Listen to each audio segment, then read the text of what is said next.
ডিমের ঝোল।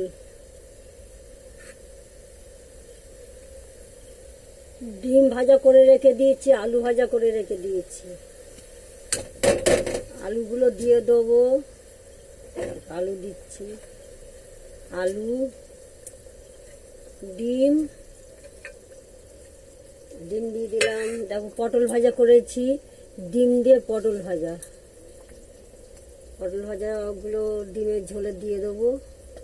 তারপর লাস্টে ধনে পাতাটা ছড়িয়ে দেবো।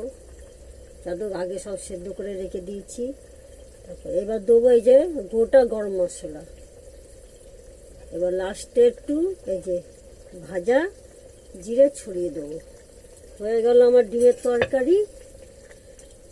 কেমন লাগলো জানাবে। চলে আসো আমার খাবার খেতে। ডিমের ঝোল, পটল দিয়ে ডিমের ঝোল।